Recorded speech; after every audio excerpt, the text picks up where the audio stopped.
evening. Good evening. I'm Tom Suozzi. I'm the congressperson for the 3rd Congressional District, of which Great Neck is a part of it. How many of you are actually from one of the Great Necks? Raise your hand if you're from Great Neck. Who's not from one of the Great Necks? Raise your hand. Oh, where are you from? Port Washington?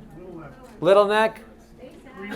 Green Lawn? Oh, Green. You came all the way from Green Lawn? I'm working here, Bob. Oh, wow. Williston Park? Bayside? Huntington? Oh, they came from a long way. Where are you guys from? Oh, hey, how are you? Nice to see you. He loves libraries. Where? Brookville? Glen Cove? How are you, buddy? Where are you guys from? Glen Cove? Nice to see you guys. Roslyn High. Oh, nice to see you again. Whitestone? Farm. You must be in the northern part of Farmingdale, right? North of Hempstead Turnpike? Just a little bit south of it? Yeah, because I only have a little bit of Farmingdale. Port Washington? That's pretty good. Oh, it's a very diverse crowd. But most of you are from the Great Necks, I guess. Good. Well, welcome, everybody. I'm very happy to be here. I want to just recognize some people that are here. And I don't have a list in front of me, but so if I don't recognize someone, don't blame me, blame my staff. No. First, the mayor of Great Neck Plaza is here, Jean Salander, who I've known for years. She's a fantastic planner. We're lucky to have her. How many years have you been mayor? 18. 18 years as mayor. And then we have the county legislator for the area, Ellen Birnbaum. And probably one of the people I've known the longest in public service, councilwoman from the town of North Hempstead, Lee Seaman. The town clerk from the town of North Hempstead, a former county legislator who served when I was county executive, Wayne Wink. I want you to know, my town hall meetings, I never get this many elected officials show up. As a matter of fact, very few show up. So it's very nice of everybody to be out like this. There's a great public spirit here. You're all invited to leave early if you get bored during the process, because you go to so many different things.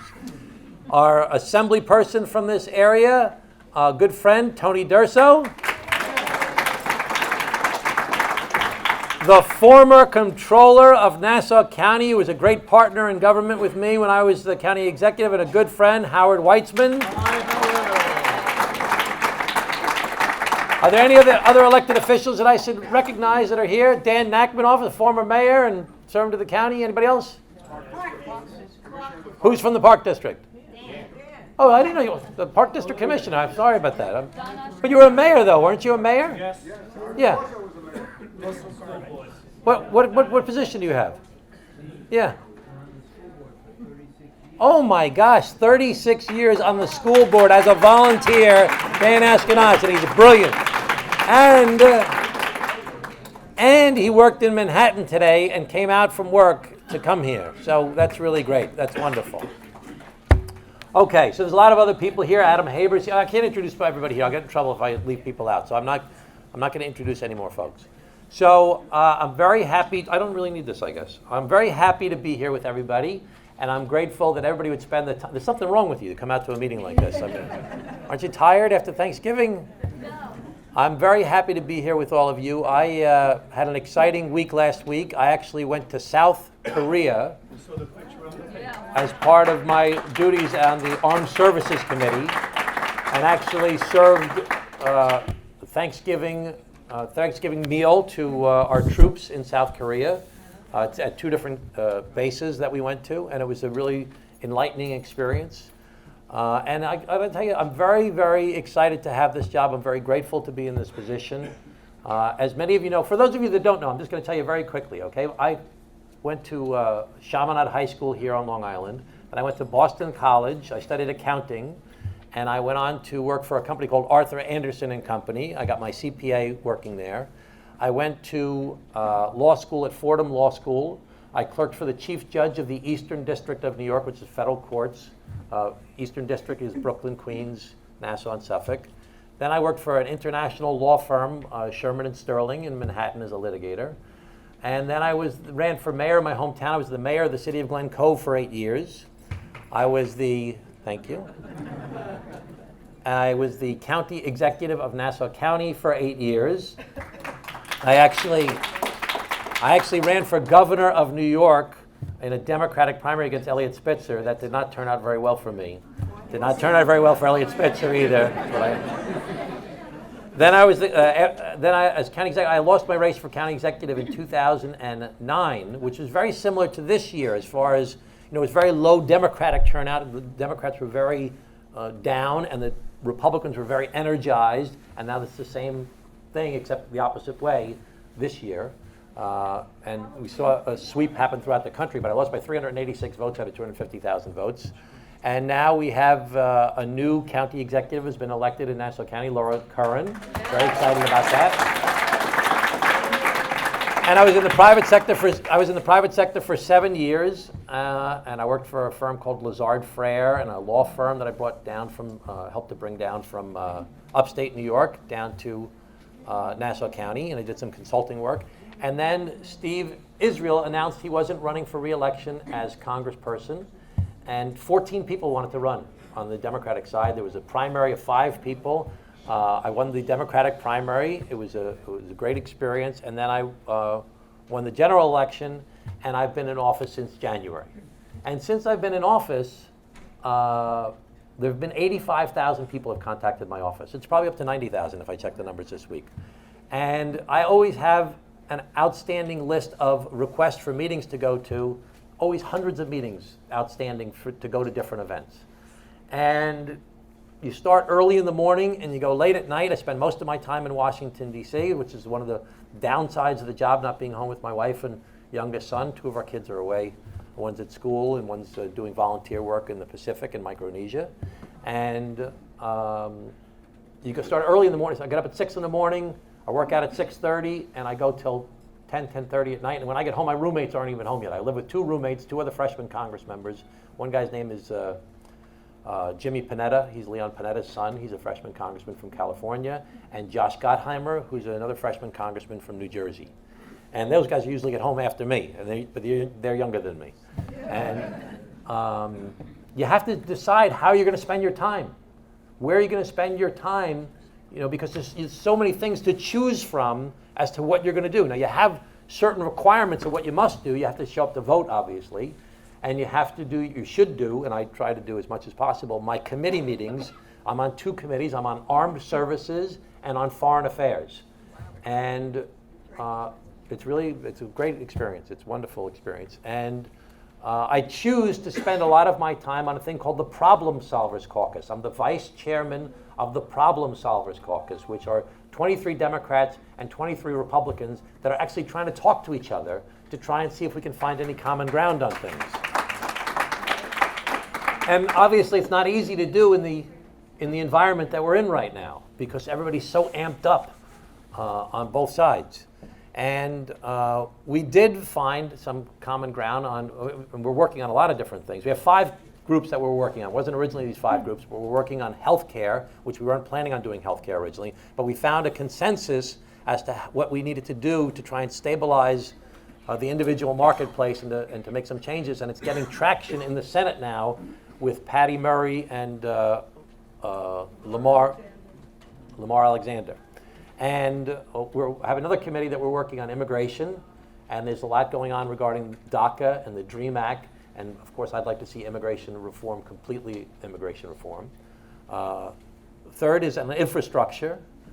4th is on tax reform, which we really haven't done that much on tax reform because we've been pushed aside by what's happened is in front of us right now, which if it did happen would be devastating for Long Island. Absolutely devastating. The current tax bill that has been passed by the House of Representatives and the one being proposed in the Senate would be devastating for Long Island. It would be, I believe, bad for the country, but for New York State and Long Island specifically, it would be devastating, and I'll speak about that in some more detail. And I left out one group. And budget, okay, that's good. Who's on the committee? Was that you? Oh, that's Mike, that's my chief of staff, he knows.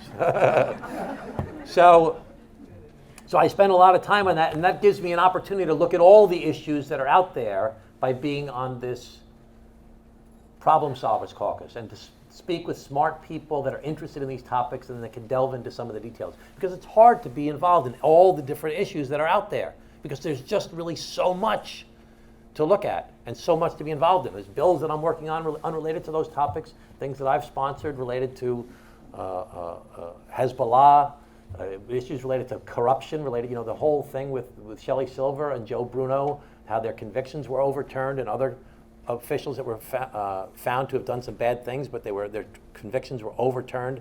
I have a bill that I'm working on called the Coal Act, which has to do with tightening the requirements related to official acts. I've got a bill related to opioids to try and limit the amount of prescriptions of opioids to 7 days. It's a law that we have in New York State, but they don't have it in the rest of the country, and it's a major problem in this country. There are 6 million jobs unfilled in America, and I was convinced that the reason those jobs were unfilled is because of a lack of skills for those particular positions, and I'll talk about that a little bit more later. But I'm convinced now, even more so, having talked to so many people, that's because a lot of people just can't pass the drug test. It's a major problem in our country related to opioids and heroin addiction. So you have to choose how you're going to spend your time. And the problem solvers is something that I've decided to spend a lot of time on. One thing that I'm very, very persuaded by, having been doing this job since January, and I was fortunate enough, I went to Afghanistan and to meet with the generals and the troops and talk to the diplomats. And as part of that, what's called a co-delegation, Democrats and Republicans together going to an area as part of your committee work. We went to Kuwait and Jordan and the UAE. And you talk to the generals, and you talk to the soldiers, and you talk to the diplomats, and you realize this is really serious business. This is serious stuff. South Korea, I went to the DMZ. I was there where the guy defected. They were going to release the video the day we were there. Did you see the video of the guy? They shot him 5 times. I saw the bullet holes. And they did operations on him, and they found worms in his stomach, foot-long worms in the guy's stomach. And he's supposed to be one of the elite soldiers that's well treated. And the healthcare debate in this country, whatever the issues, these are serious issues. This is a very serious set of circumstances we face in our world and in our country. And politics, unfortunately, has gotten so small and so petty and so cynical. And everybody, spending so much time being angry at each other instead of recognizing that we've got some very serious things that require people to actually talk to each other and figure out how can we find common ground going forward to actually solve these problems. It's not going to work with everybody just, one side, watching MSNBC and one side watching Fox and everybody shouting at the television and getting mad and disinviting relatives to Thanksgiving dinner and, defriending people on Facebook, and we're just all mad at each other. And, our politics these days, we all want to blame somebody.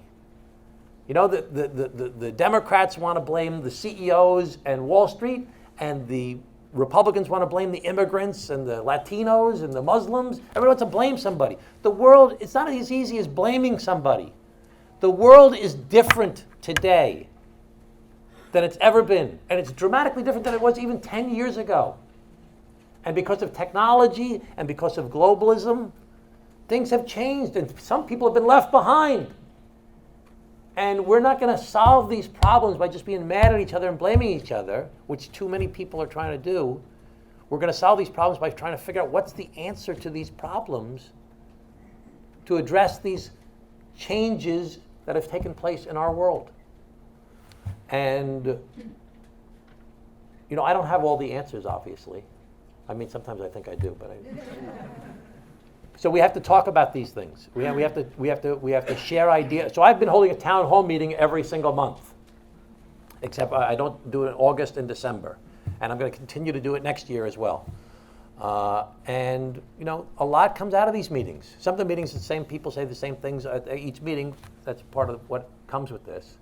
But the purpose of tonight is to talk about things that I'm focused on, and to listen to what you want me to focus on, and what you think the things are that we need to focus on most importantly in our country. So let me just touch on maybe one or two hot topics that are out there right now, okay? I want to go back to tax reform. We haven't reformed taxes in the United States of America since the 1980s.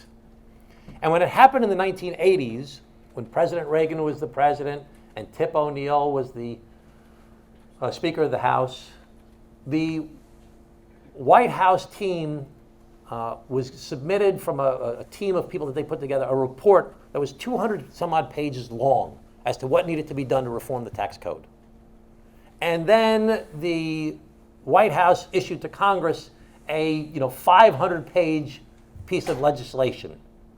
And then it went on for 2 years of debates and public hearings to try and figure out a big problem. Oh, let me finish with this first. So it went through this process, what's called regular order. Regular order is what a term of art in Washington, where the Democrats and the Republicans on the particular committee that has the committee of jurisdiction would hold hearings. They'd bring in experts.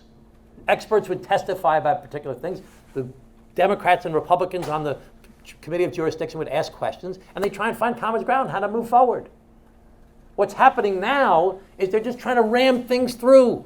They're just trying to do one-party bills with health care, one-party bill with tax reform, and just try and ram it through without going through this deliberative process. And it's not going to work. It's too complicated. They may end up passing a bill, which, as I said, would be devastating for us here. But they're not following this process that is essential to figure. They don't even know what the implications are. Even Peter King. So Peter King, who I don't agree with on a lot of things, and I are working together to try and fight against this tax bill, because it would be so bad because of one major thing. There's a lot of reasons, but one major thing is they want to eliminate the state and local tax deduction.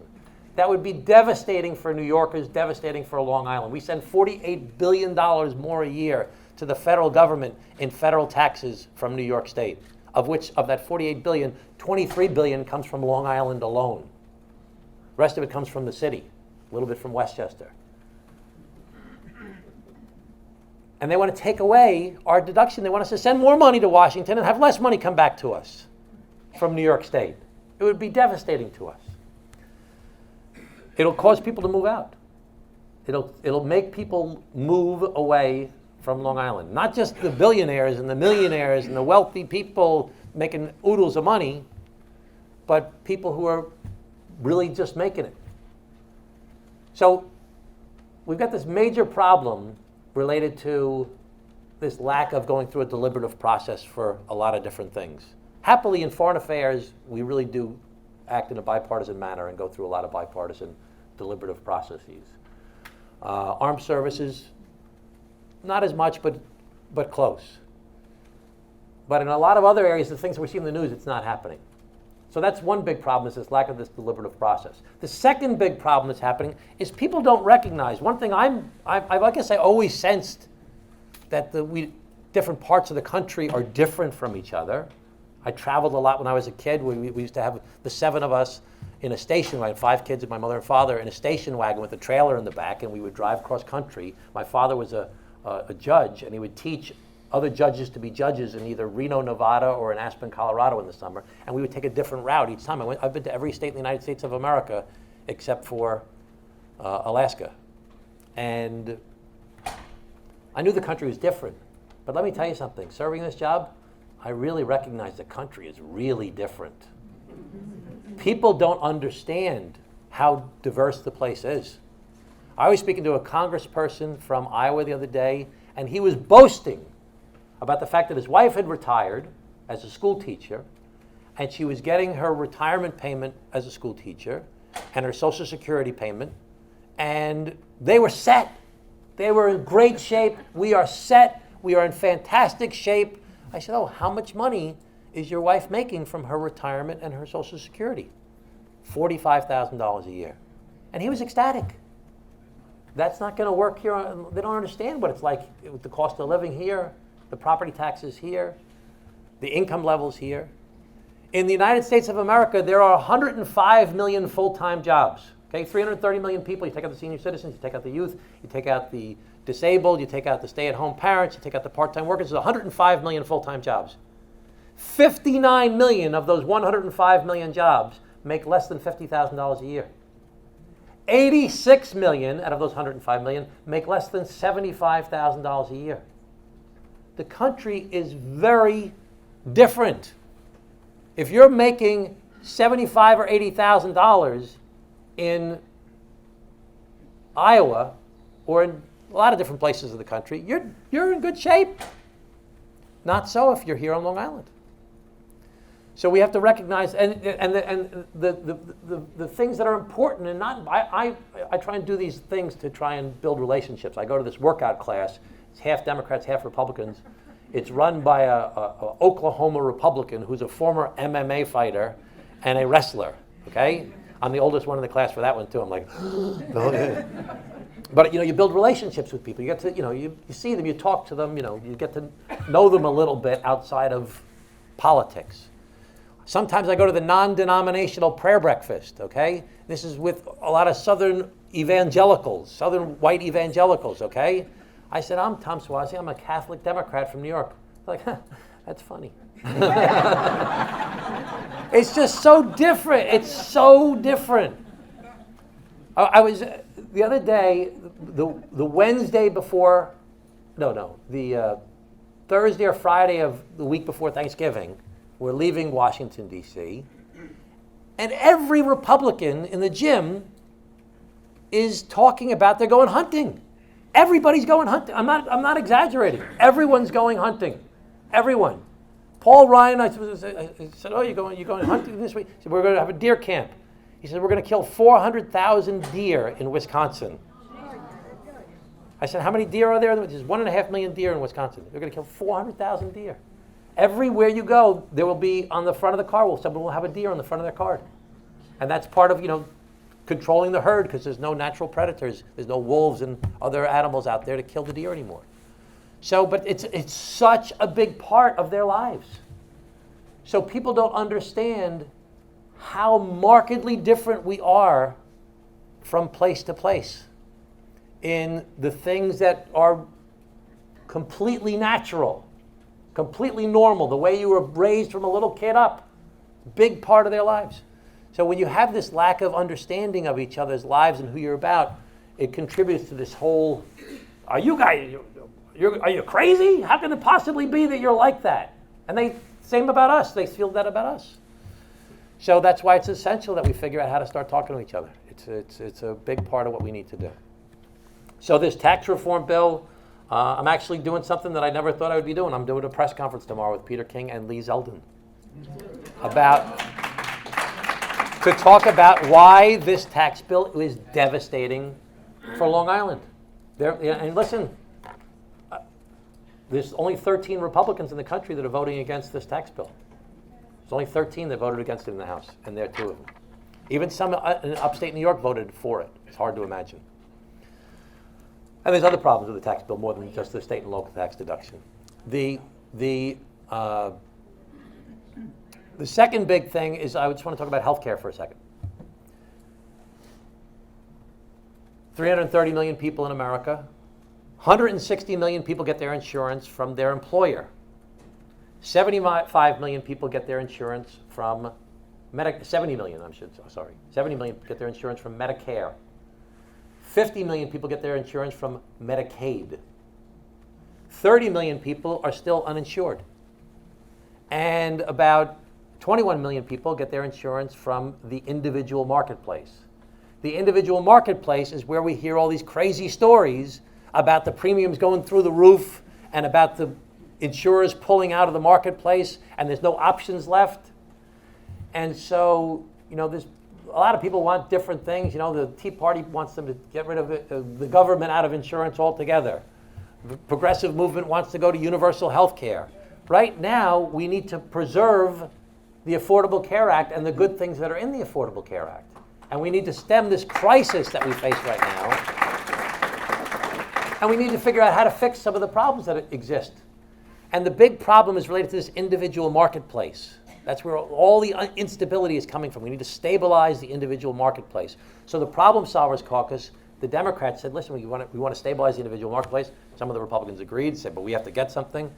So we talked about what's called CSRs, cost sharing reductions, and other issues to stabilize the individual marketplace. The Republicans said, well, we want to get you to get rid of the medical device tax, and we want to change the employer mandate. The employer mandate now is that if you work more than 30 hours and you have more than 50 employees, you have to give health insurance to your employees. You have to give them an option. It's a very bureaucratic process. I know that from the private sector, where I actually worked to help businesses to comply with the Affordable Care Act. It's incredibly, you wouldn't believe how complicated it is. But they want to get rid of the employer mandate altogether. We said, well, we'll consider 100, we'll consider 200. Well, we negotiated it would be if there's 500 employees, and if you work 40 hours a week, you have to offer it. We did that only after we talked to the people that wrote the Affordable Care Act and said that it will not have a big impact to change it that way, because most employers provide the insurance anyway. That's why there's 160 million people covered by their employers. Didn't go up dramatically because of the Affordable Care Act. So we felt like we were giving away ice in the winter to get this done. And then there was something else that we agreed upon related to the states and giving flexibility to the states, not to change the essential benefits. You can't change the essential benefits. Okay, so they're telling me to hurry up. Okay. All right, I'm talking too long. So. Can I just ask, did you really make it 40 hours? Because most people work at 35. Right. And health insurance is available at 32. So, and I will answer that question. I just want to wrap this up. So it was negotiated between the Democrats and Republicans to make it 40? Yeah, but it probably won't end up happening. Lamar Alexander and Patty Murray have negotiated on their side. They have 25 senators, Democrats and Republicans, that have supported the stabilization things that we did for the individual marketplace. They haven't done any gives to the Republicans, so that there's concern that it won't move anywhere unless they do that. If they do it, they're not going to make it 500, and they're not going to make it 40 hours. They're going to do it less than that. So it's a part of a process moving forward. So, but even still, the people that wrote the Affordable Care Act said it's really not a big give that we did, because it won't change what the employers actually do. But let me just wrap this up, and then I'm going to open it up for questions. So. Nothing's easy. If it was easy, somebody would have done it already. And there's a lot of things that people have a lot of anxiety about. Imagine if you're a person with a pre-existing condition and you hear the stuff that they wanted to try and do with health care. Think of the anxiety that you felt, or people you know felt, when the president says something that seems very cavalier about North Korea, and on such a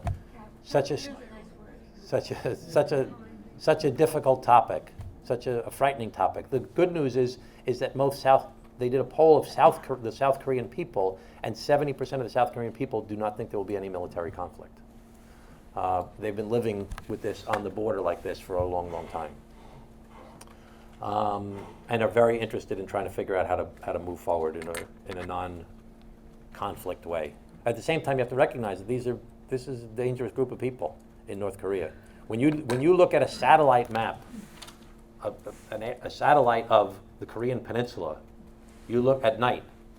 South Korea is illuminated, and you see the lights blazing. It's the size of the state of Maine. There's 50 million people there. 25 million people live in Seoul, Korea itself, 36 miles south of the North Korean border. Okay, 25 million people there, and on the North Korea. At night, it's completely black, and it's really good. It's one of the briefings that they gave us. They use it to open the briefing to say that's what it's just a dark place. We had an ambassador who defected from North Korea, came to testify before the Foreign Affairs Committee, and he said he lived it as an elite life. He went to great schools. He was stationed in other countries. He was treated very, very well in a very elite way because he was part of the central office, so to speak. And he said, kids, when they grow up from 4 years old, you get a glass of milk. You have to thank the Supreme Leader for your glass of milk.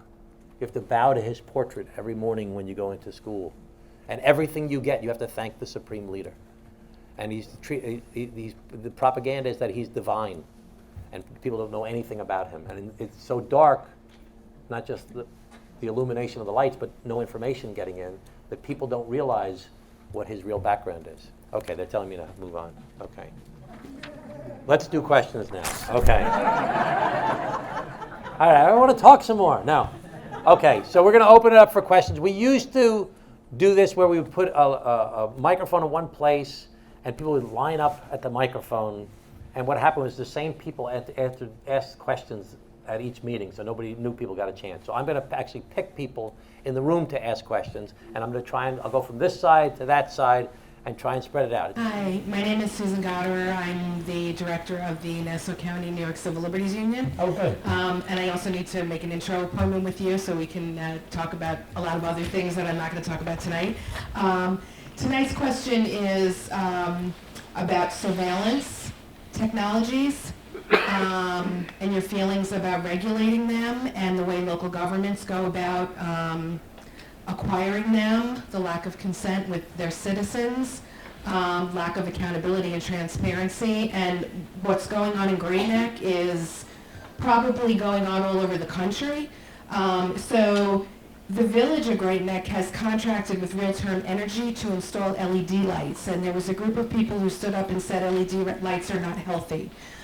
In fact, upon further examination and some foiling, we discovered RFPs that are inviting smart cities systems, which is a very advanced form of surveillance that gets added into the LED lights. And that is what is really going on. The mayor is continuing to say that they are not planning on putting in smart city systems, so we're trying to keep dialogue open with them, and we invite them to be in contact with us. My question for you is there a role for the federal government to, you know, if they're going to be collecting data and doing surveillance on citizens, I think it's only fair that we get to maybe do a little data and surveillance collection on them and shine some light on their process. So if you can share your thoughts on if there's anything the federal government can do. So this is a really heady topic, and this could take the whole night just discussing this one topic. And this is the balance between civil liberties and privacy and safety, which is the age-old thing. People use security as a vehicle by which to, you know, take away people's civil liberties throughout history.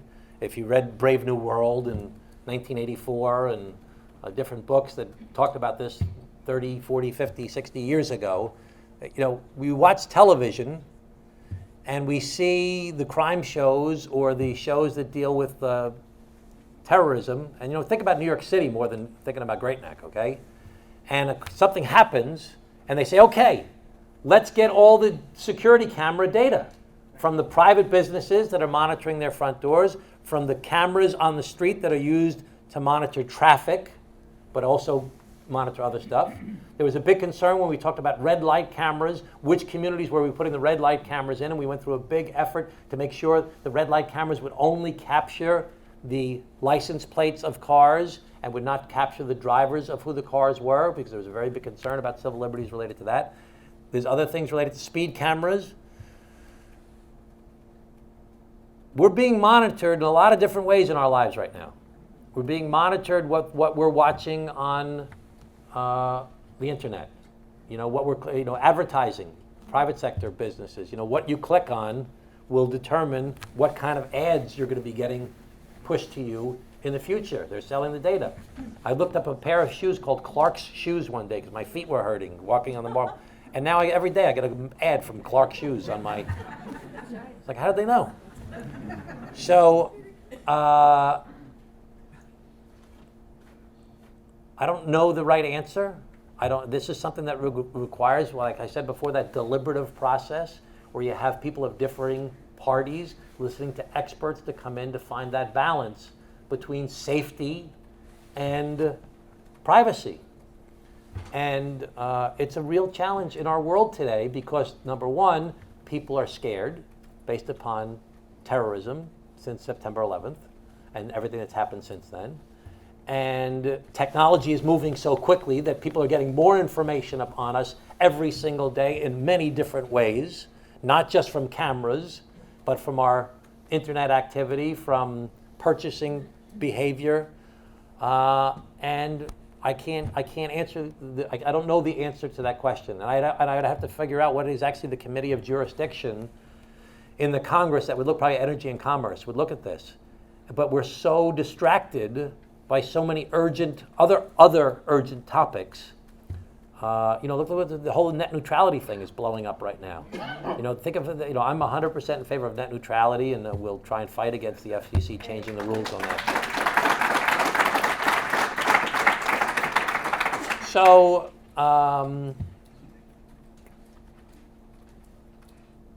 they have a lot of cameras in New York City, a lot of cameras on every single block.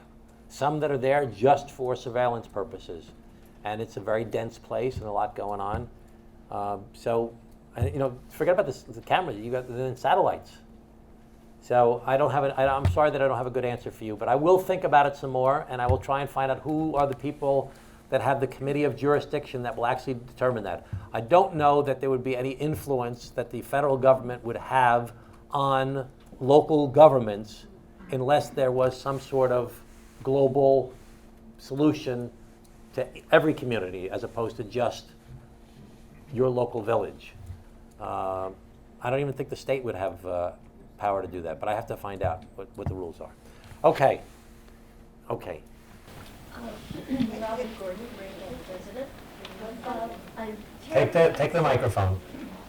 I'm terribly concerned about the tax bill, as you are. And I'm wondering what your judgment is about whether the Senate will pass it, and also something I read about the effect on nonprofits. If you can't deduct charitable contributions, it's going to devastate. Well, right now they say you can deduct charitable contributions. The problem is that because they're changing the the standard deduction from $12,000 to $24,000, that more people that have historically chosen the itemized deduction will now choose the standard deduction, and there won't be as much of an incentive to do charitable contributions for those folks, and that's a large part of America. In my district, this district where all of you live, we are the #1 district in America, no exaggeration, #1 district in America that take the itemized deduction and that take the state and local tax deduction. So my judgment is that yes, it would have an impact. No, I mean about the Senate passing. I think it's, first of all, I don't know that, I think that some of the things like the $12,000 and the $24,000 and getting rid of a bunch of deductions is likely to happen. I don't know that it will happen as part of this bill the way it is now, because it's all going to depend on what the Senate does. There's members of the Senate that are already speaking out. You need to have all 50 votes, and there's only 52, so they can only lose 2 votes. And you don't know what's going to happen with certain people that have already expressed concern. I have the list of what the names are. I can forget what they are. Johnson, I think, is one of the names. I can't remember the names of the different people that have said that they have concerns already. And then you have to always wonder about McCain, how he'll react, because he may not want to give a victory to the president, and he may just think it's wrong to do this. And Corker, and you never know what Susan Collins is going to do. So, I've played this around in my head. What would happen if they came to me and said, you know what, Tom Suozzi, we will give back the state and local tax deduction if you promise to vote for this bill. Okay? It's still a lot of problems with the bill. So I couldn't do that. But we have to really fight really hard to get the state and local tax deduction. It's very important to us locally. Okay. I'm purposely picking on all women first because my wife. I have to just tell you the story. When I was growing up, I thought that there was very few. I didn't think there was discrimination against women because I went to school, it was half women. I went to college, it was half women.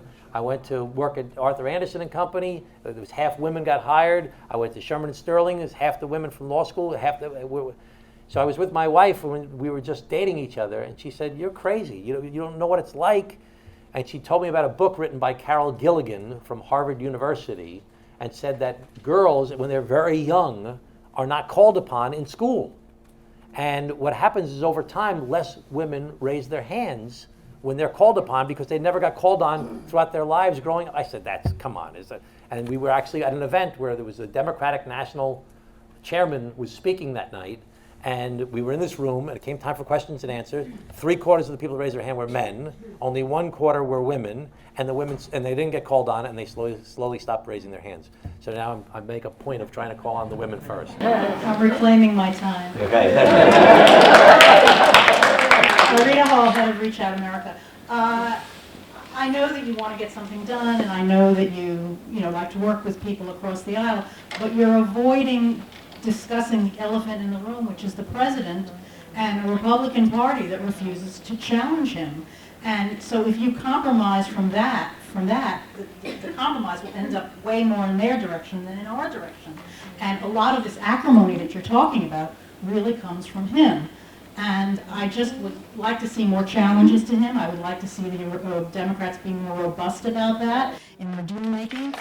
And I think that's the central problem. Because, it's one thing to compromise with a Peter King or somebody else with policies we don't agree with. The president is a dangerous man. I think many people, I can use a lot of other adjectives, but he's unhinged, and it's quite terrifying. What would you like to see happen?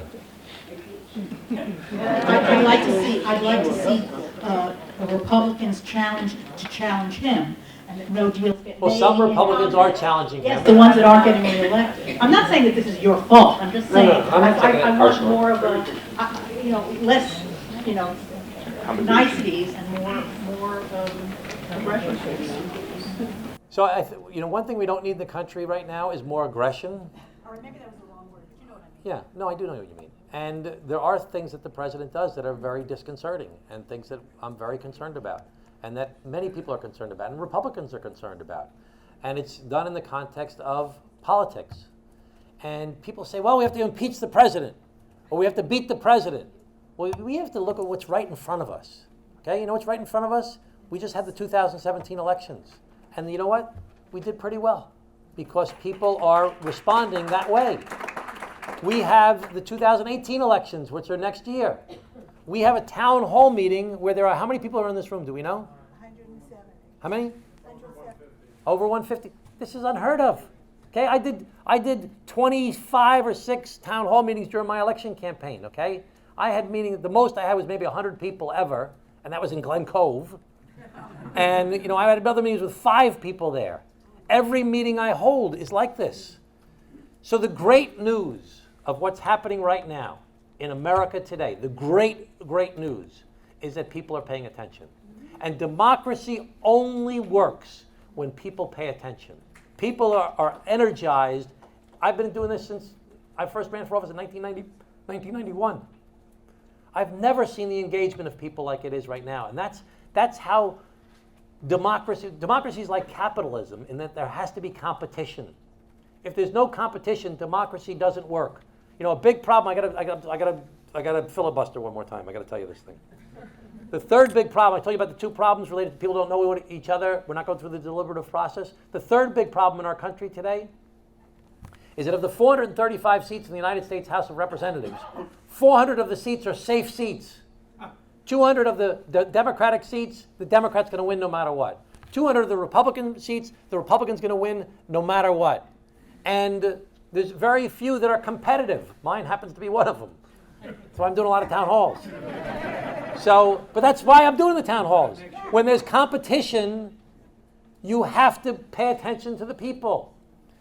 So if you're a Democrat or Republican and you can't lose the election, there's only one way you can lose, is if you lose the primary. Very few people vote in the primary. 10% of the people vote in the primary, and they're often to the extremes of both sides. So the Republicans play to the far right, and the Democrats play to the far left, and nobody gets anything done. And everybody says, why doesn't anybody get anything done? Why is everybody so acrimonious? Because they're being pulled apart, because so few people are participating in the primaries. The hope of America is to, number one, get fixed gerrymandering. I'm one of 36 members of the House of Representatives that signed on to an amicus brief before the Supreme Court that was argued on October 3rd to say that partisan gerrymandering is unconstitutional. We need more competitive seats. And as important as that, or more important than that, but you need the structural change to really make it effective, you need the people to be involved like you are, to pay attention, and to get involved and to say what they feel, and to change things because of what they want to see changed. Okay, the first man of the night, right there. No pressure. Steve Walk, I represent my house, 2 Warwick Road, and my family. I am very frustrated, and I know a lot of my... Wait, are you in grade end? Yes. Okay. When the woman said robust, I don't understand. We don't want to hear any more about the KGB and the meetings in the hotel, that I have enough confidence in Mueller and intelligence committees. We're frustrated is the Democrats. I don't want to hear blue wave, because a couple of elections went our way, nor do I want to hear gotchas when Trump does a tweet. I want to understand why Democrats do not present to the public, I don't know, I realize it won't pass in the Congress, what our solutions would be to the known mistakes in Obamacare, present a tax problem or proposal. In other words, alternatives to just not the sniping that the media is doing, and you don't even realize when you fall into that. Yeah. So let me first say that a lot of people in America feel the way you do, okay? The Congress has a 15% approval rating. 15% approval rating. Yet 95% of the Congress members get reelected. Why is that? That's related to the same topic we just talked about in the previous question. Gerrymandering and safe seats. We can't discount Russia and what Russia is doing, okay? But I agree with you that it can't be a constant, like that's the main thing, and we're going to get you, we're going to show you. We need Mueller to do his job. But I need to say this, okay? We can't ignore what the Russians are really doing. The Russians are trying to destabilize the West, and they're doing it constantly. I have a bill that I've actually proposed called the Russia Anti-Corruption Act. And the purpose of the bill is to actually look at Europe and Eastern Europe and to watch what the Russians are doing by buying up media companies, buying up energy companies, and buying off politicians through outright corruption with cash. So Putin and the oligarchs are actually using their money to influence Western society. I purposely did not include America as part of this. I used Europe and Eastern Europe as the examples of where it's happening, because I wanted the Republicans to say, I said to the Republicans, I said, you guys have always been the guys that are tough on the Russians, right? Why are you closing a blind eye to what they're actually doing in the world? I said, we won't include America for this. We'll just look at Europe and Eastern Europe and go after the Russia corruption and what they're trying to do to destabilize the West. I have, I think, 12 Republicans on my bill already. That's unheard of.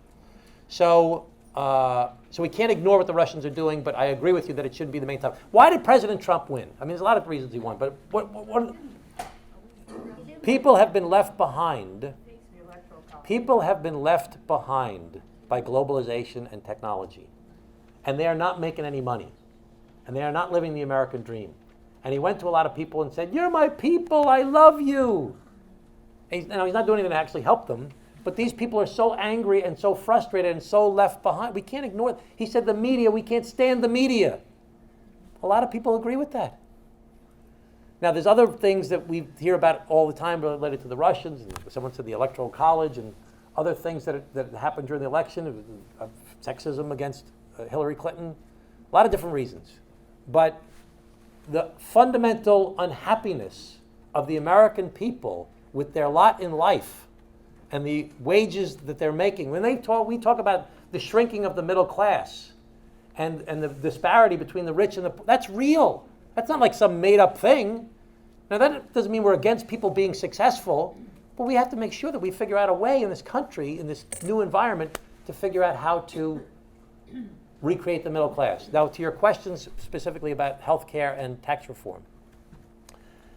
For health care, it was actually a well-thought-out strategy by Chuck Schumer that said, they've been knocking Obamacare and the Affordable Care Act for 7 years. Let them come out with their proposal.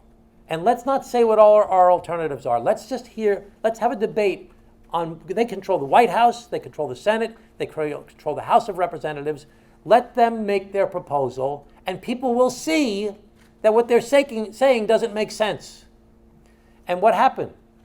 They proposed these ideas, and 15% of the people supported it. 15% of the people in America supported it, and everybody else was against it.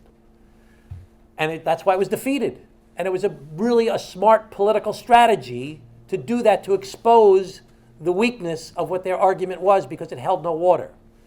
People like myself and the people in the Problem Solvers Caucus and people like Lamar Alexander and Patty Murray are saying, okay, now we need to work together to figure out how to actually solve this problem and address the problems that exist in the Health Care Act. So that's not an easy thing to get, everybody's going to listen to Tom Suozzi, the freshman Democrat from New York. You will listen to me, right? I'll keep on talking, that's why. So it's not easy to get everybody on the same page, number one. And number two, figuring out what the same page is often a very hard thing to do. That's why presidential candidates play such an important role in campaign. I have a whole other thing I want to tell you about, but I'm going to. All right. Yes, sir. Hi, Tom. I'm David Slenziger from Great Neck, and I still have good memories of sitting next to your parents in Carl Place when you ran in the primary in 2001 for county executive. Thank you, they were David. Fantastic people. Thank you, David. Thank you very much. But my question is about foreign policy and armed services. I heard this evening on All Things Considered, we now have more than 26,000 U.S. forces in both Afghanistan and Iraq, plus additional ones in Yemen. You mean combined 26,000? Yeah. And I don't think it's said that there were more than had been believed. My question is, why after 16 years do we still have any American forces in Afghanistan? And why after 14 years do we have any American forces in Iraq? I mean, these expeditions should be over. We should be out of there. Is there anything possibly we can do about that? So the 26,000 number sounds high to me, actually, but That's why it was on All Things Considered today. just tonight? Okay, so we have to, Mike, can we try and get that for me? So why are we still there? So, like everybody else, I don't want war. I want peace. I don't want problems to be, they will never solve the problems of the world as we kill more of them before they kill more of us. If we do an eye for an eye, we'll all end up blind. I firmly believe all of that.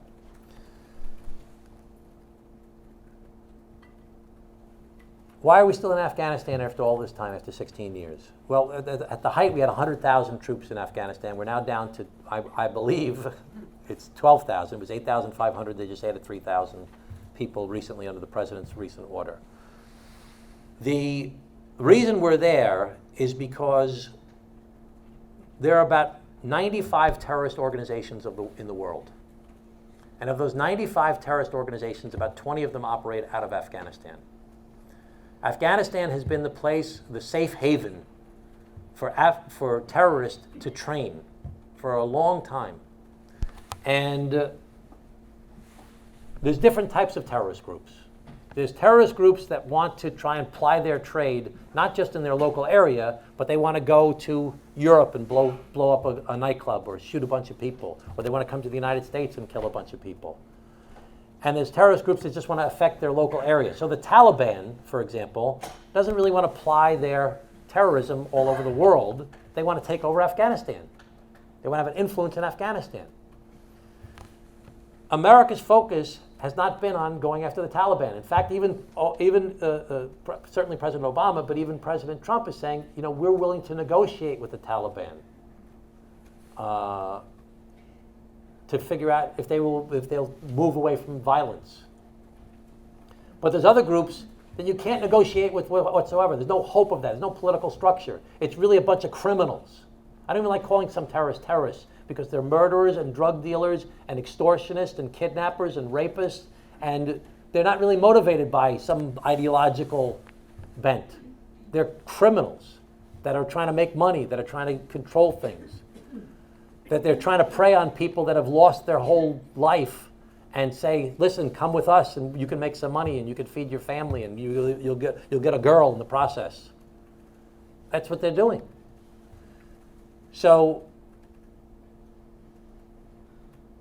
the plan in Afghanistan has been to move away from us going out and trying to kill people.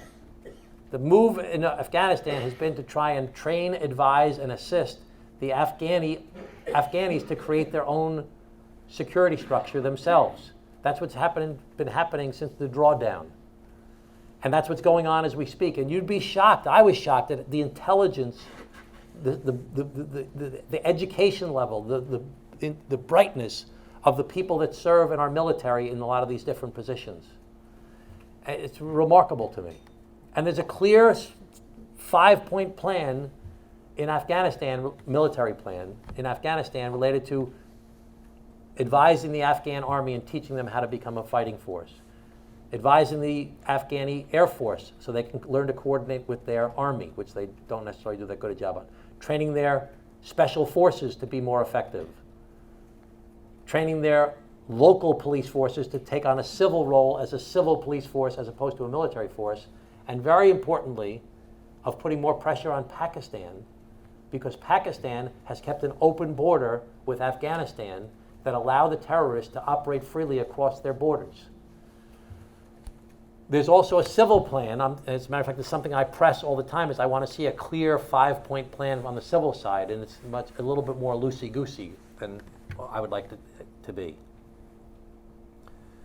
So we really can't leave from Afghanistan, because what will happen is that it will be used as a safe haven for terrorists to organize and to plot and to train to go and kill people in other parts of the world.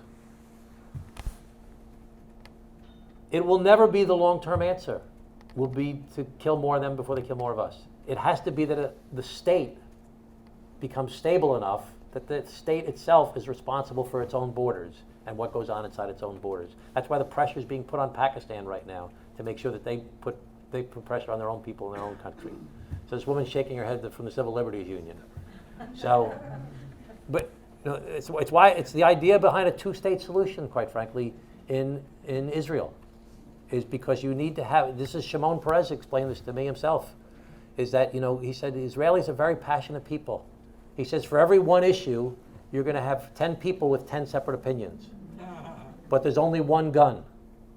He said the Palestinians are very passionate people. For every one issue, you can have 10 people with 10 separate opinions, but there's 10 guns.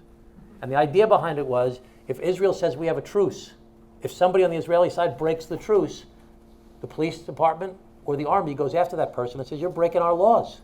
You're not doing what our country has decided to do, and they're going to be held accountable. The Palestinians, on the other hand, say we have a truce, but then someone blows up a bus or kills a bunch of school kids. And they say, it wasn't me, it was Hamas. It wasn't me, it was Hezbollah. There's no state in place to try and be responsible for that. Now, you can't have a 2-state solution right now because Palestinians are not a willing partner. But that's the concept behind having a strong state. That's the purpose of having a state, is security of its own people. So, as much as we'd all like to say, listen, we could save so much money. We could not subject all these beautiful young people to being killed. If we pull out, it won't go away. It'll get worse. And I'm reading a book right now about the history of Pakistan and the United States of America. I'm going to go off on another topic. Okay, this side. Yes. Getting off this bad topic for our sake. I want to thank you again for having your town halls. I've been to a few of them, as you know. You've been to a lot of them. I've been to a lot of them, yes I have. She comes from Huntington? Huntington, yes. Yes, I'm, as you know, was Long Island activist. And what I want to discuss is the Hyde Amendment. And for those of you who don't know what the Hyde Amendment is, it's where federal money is for abortion is blocked for Medicaid funding. So if you're on Medicaid, you cannot get funded to have a safe abortion. And that's been since 1976. And 1976? That came into being 1976. They made some changes in the 90s. But you had said at one of the town halls that you were not for repealing it because it is settled law. We've had settled law before. And just because something is settled law doesn't make it right. There are poor women who don't have the means to have a safe abortion. And these are the women who may need it because they may not have enough money to support another child. And if they can't get a safe abortion through Medicaid, then they may have to go through other means. Hopefully, and in parts of the country, Planned Parenthood, there's no place for them to go there. There's maybe 1 or 2 Planned Parenthoods in the state. They're busy cutting those things down. So this is as a woman's health issue. And, we should not be, if a woman has means, she can do what she wants. In the 60s, a woman of means could go out of the country and get a safe abortion. But the everyday woman could not. So to me, this is not settled. Settled law. Not all law is right. And why would you not approve, sign on to repealing the Hyde Amendment? So let me first be clear that I'm 100% committed to abortion remaining safe and legal. I have a 100% rating from Planned Parenthood and from NARAL, and that I will fight against the cuts that are being proposed against Planned Parenthood. If people want to try and reduce abortions in this country, the best thing that they can do is to fund Planned Parenthood and to try and prevent unintended pregnancies in the first place. So I'm very much in favor of the work that Planned Parenthood does, and I'm very much in favor of abortions remaining safe and legal. I just don't think that it is wise to try and change this law that's been in place since 1976 based upon the fact that this has been a settled issue that has not been debated in this country since the 70s. It has been debated. Well, Women have been debating it, and it's been brought up, and there's actually, okay. All right. that's not really. Well, you want me to change my answer? I can't change my answer. I understand that, but women on Medicaid cannot get a safe abortion. That's the problem. Well, that's why you need to have Planned Parenthood. Please, don't. First of all, Tom, let me just say I think you're doing a terrific job. You're working hard and you're doing great work. Thank you, Howard. I think like most of the people here, our biggest concern right now is tax reform and the Tax Act. You put it very correctly, it's a dagger into everyone's heart. Your district is the worst. This area is probably one of the worst areas in your district in terms of how much it'll cost. I want to talk about 2 aspects of that bill, one just for a second and then the bigger picture. The smaller one is being hidden in this whole discussion about assault state and local taxes is the estate tax repeal. I never understood why people were all against the estate tax because nobody ever pays it, nobody you know pays it. But Only 5,000 people a year pay the But everybody dreams that one day I'm going to be eligible to pay it, and I'll be damned if I pay it. I promise you, you'll never pay it. I'm not worried about paying it. But that's just the mentality of this country. However, in previous discussions about getting rid of the estate tax, which only affects 5,000 to 6,000 people a year, they always talked about getting rid of the step-up in basis. Right. What that means is, and most of you know, if God forbid you die, and your children inherit your house, and I'm using that as an example because everybody has one, if they inherit your house, their tax basis is the value of the day you died, not the $100,000 you paid for it 30 years ago. So they get a tax break on that, it increases it. And whenever they talked about getting rid of the estate tax, they always talked in the same vein about getting rid of the step-up in basis, so that nobody would pay an estate tax, but someday somebody would pay tax on assets that get sold based on the historical cost of it. This bill does away not only with the estate tax, but with the step-up in basis. What does that mean? Wait, it gets rid of the step-up basis? Yeah, it does. What that means, in my opinion, that we will have the creation of an oligarchy in this country that will take over the country. And the reason that they will is because they will never pay taxes on their assets. And the assets that big families like Walton and Trump and people like that are in the multi-billions, all their assets are not assets. Real estate, land, stocks, bonds, things like that, which over generations go up in value. If they never pay tax on it, those fortunes will just increase till they suck up everything They in keep the America. step up in basic. I think the Senate bill doesn't have it. All right, the bigger picture I want to talk about, which is most important, is the tax bill in total.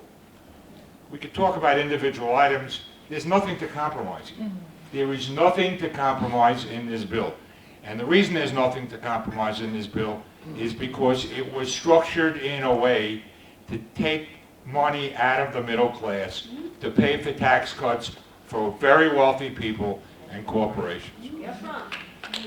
Now, they had to find revenue to pay for those tax cuts because they could not afford this to cost more than, $1.5 trillion over 10 years. It had to cost less than that. So where did they come up with this? 1.7 for the House bill, 1.4 billion for the Senate Okay, bill. where did they come up with this money? The biggest money source in this bill is state and local taxes. If they put that deduction back in, they can't give out those big tax cuts to the upper income people and to others. And it's So, a conscious decision that affects states like New York, New Jersey, California, and a few other states that are high-tax states. so my opinion in terms of what can be done about this, in terms of negotiating, nothing can be done, because there's nothing to negotiate. But we have Senator Schumer, and he has leverage in the Senate because of his position. I think this is the first time I've ever thought this. This is the issue that we have to shut down the government on. Because they cannot destroy the economic engines of this country, as Tom pointed out. All of this tax money going into the federal government, coming out of these areas, and they're willing to destroy those areas to give tax cuts to people who don't need those tax cuts. You know, it makes me sick to my stomach when I see these Republican senators stand up and say, why do the people in Alabama have to support the tax deductions for the people in New York? And those senators know the truth. They know about the 48 million. Mick Mulvaney Yeah. is just said in the newspaper the other day. They know about the 48 billion imbalance, but they don't want to talk about that because their base doesn't care. So, my recommendation, you just got to shut down the government until they get real. Let me say also that, you know, it's not just, it's Medicare and Medicaid also that they really want to take money out of. So it's really a very dangerous thing for the long-term health of our country, and certainly for our region. Also, Okay, that gentleman back there. Yes, sir. payback to the Democratic states. I'm Mark Morris. In conjunction with what you just brought up, I just want to clarify, you state in your paper here, we favor corporate tax reform to create jobs in America and to capture corporate profits that companies are keeping offshore. Can you clarify on that, please? So I talked earlier about the wages that people make in America. You know, 59 million people make $50,000 a year or less. 86 million people make less than $75,000 a year in our country. The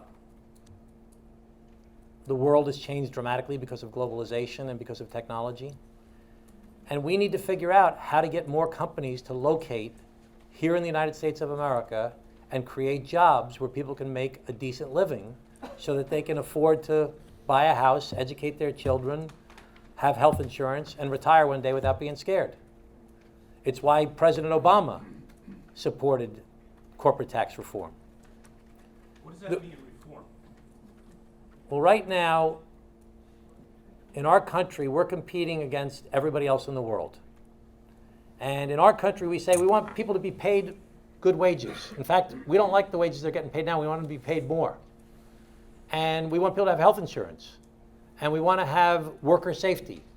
And we want to have environmental safety. And we want to have all these things that we think that make America an attractive place to live. But we're competing against countries that pay less wages, that don't have health insurance, that don't have worker safety, that don't have environmental controls, that don't have any of these things. So we don't want to have a race to the bottom.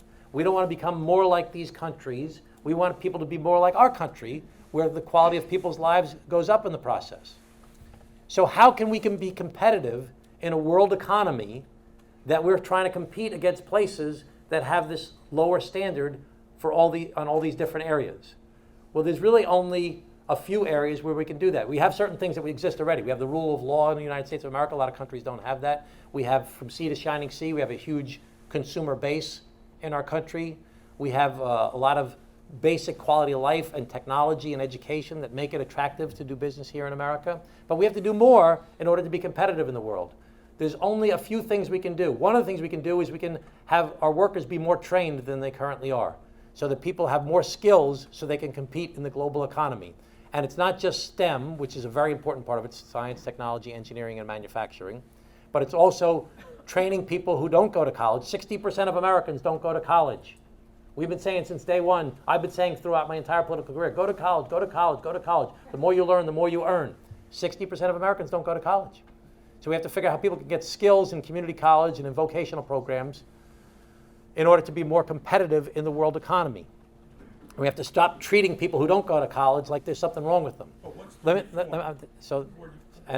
second thing we can do beyond educating our workforce is to have a more competitive corporate tax rate compared to the rest of the world. Right now, our corporate tax rate is higher than everywhere else in the world. And the reason it doesn't work, and the reason, but they don't pay it. They don't pay it because of the loopholes that exist in the current corporate tax system in America. So we need to lower the rate and close the loopholes that exist. So for example, right now in America, I know it doesn't do that. I'm not supporting this bill. So, That's why I'm asking about reform, because I don't no, get so what you mean by reform. okay, so this is, so I'm going to tell you, Reform tax I'm going to tell you some more. I'm going to tell you some more. So for example, right now, in the United States of America, it's perfectly legal for a major technology company to sell their software to a company in Luxembourg. And they could sell it at a discounted price, even below their cost of goods sold. They could sell it at it's not an arm's length transaction. The corporate headquarters in America is selling it to a subsidiary in Luxembourg at a reduced price. When the purchaser, even if it's an American citizen buying it in America, goes to buy that product, they buy the product from the Luxembourg subsidiary. So the profits are all recorded in Luxembourg. In the United States, just the sale at the reduced price below the cost of goods sold is showing up. So that company's not paying taxes on that sale, because right now they're not paying taxes in Luxembourg, or they're paying a reduced rate in Luxembourg, and it's perfectly legal under the current system.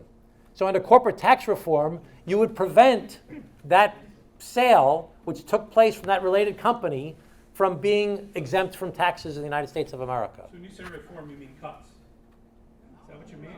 I don't understand.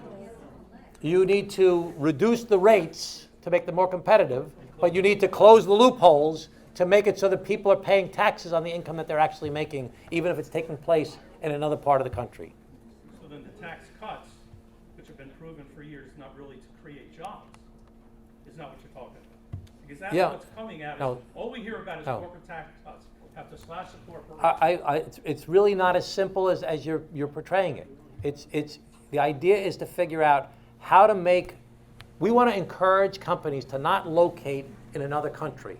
We want to encourage them to locate in the United States of America, and we want to set up rules such that there's no incentive for them to locate in that other country, because they're going to be paying taxes on those revenues if the sale is being made here in the United States already. So we want to make it more attractive to be here in the United States, where you're going to get a more competitive tax rate, you're going to have the rule of law, you're going to have from sea to shining sea in natural resources, you're going to have all the stuff that makes America attractive to do business, but get rid of this thing that makes it attractive for them to go to a foreign country to do their sales in this convoluted way. Mm-hmm. So, but it's not as simple as everybody would make it out to be. Okay. Yes, Miss.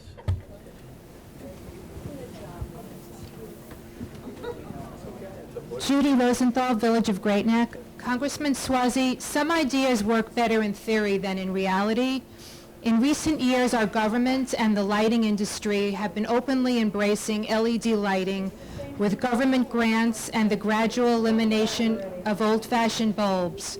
It took a single innocent child to speak the truth in Hans Christian Andersen's beloved tale, The Emperor's New Clothes, and I stand before you to publicly acknowledge the serious health risk associated with cumulative exposure to LED lighting. Cumulative exposure at nighttime appears to present the most serious health risks. Think of the new LED streetlights that are cropping up on a national level. Residents despise these new lights, have staged protests over these new lights, and now we have the scientific evidence to support the claims. Scientists and researchers have been accumulating compelling evidence questioning us about cumulative LED exposure, but we are in desperate need for our federal government to listen up. Think of the village of Great Neck and their imminent streetlight conversion, which actually begins today. Who gets hurt when there is no public dialogue about the blinding headlights on the new consumer and the commercial vehicles? Who gets hurt when Nassau County first responders with intensely bright, glaring, brutal headlights race down East Shore Road or Northern Boulevard? The public gets hurt, plain and simple, because we can't see. We're blinded as we're driving. Are we so bedazzled by this new technology and the fairy tale promises of cost savings that we don't see the blinding reality? Even the AMA said in 2016 that these lights were introduced before they were perfected, but presumably due to high consumer demand for cost savings. It's all about the cost savings. But even one Long Island driver who is crippled and disabled by these new high-tech lights having to give up their right to safe nighttime driving should be unacceptable. We're saying public safety should always come first ahead of cost savings, and that some ideas are better in theory than in reality. Thank you. Thank you. Okay, so I know that a lot of people are impatient with that question, and I understand that, but it really is emblematic of everything that I've been trying to say, is that technology is moving so quickly. The world is, I've always been under the impression that LED lights are good because they provide good quality light, and they are more energy efficient, and they save money, and that they're therefore good for the environment in the process. That's always been my impression. You're trying to open my eyes up to something new that I hadn't considered before. So the world, we're all moving so quickly. We're all so busy. We're all so busy with our families and our jobs and we're being bombarded with so many different messages about Clark shoes on the internet. And it's hard for us to consider complicated topics. We're impatient with things that we're not interested in. We'd rather listen to people that sound just like us on whether it's Fox News or MSNBC. It's very challenging to solve these complicated issues in the environment. And people being aggressive with each other and being against each other makes it even harder. Often by the president's behavior contributes to that with some of his irresponsible ways he confronts different issues. So it's a big challenge we all face. Mr. Astronaut. I just wanted to introduce Rebecca Can't hear, can't hear. Okay, Rebecca. Thank you, Don. Thank you, Congressman. My name is Rebecca Sassooni. I'm a junior member of the school board, recently elected here in Great Neck. So I relate to you being junior, but that's where it ends. What I wanted to ask is trying to project forward, in the worst case scenario, this tax package passes. And as you've said, this district is very special in many ways for its giving, for its high tax rates, et cetera. And we in New York have this tax cap for the last 7 years.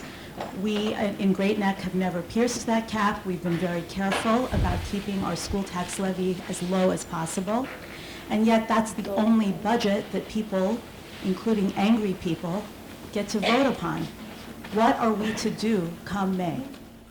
If this tax bill was to pass, the only answer for us in New York is to work to win in the Congress to change it. That's the way it works in America. But think about cumulative devastation. I agree with you. He said, think about the cumulative if you have a better solution, the solution, this is so important for people to understand. The solution is to win. The solution is to have a debate where people say, I got this idea versus that. Competition. You know, in the private sector, in capitalism, it's like, my product's better than your product. My product's cheaper than your product. In the public sector, in politics, it's, I have a better idea that'll be better for your life than yours will. My idea will be cheaper than your idea. My idea will help more people. You have to have this competition. If, God forbid, this law was to pass, we're very badly hurt.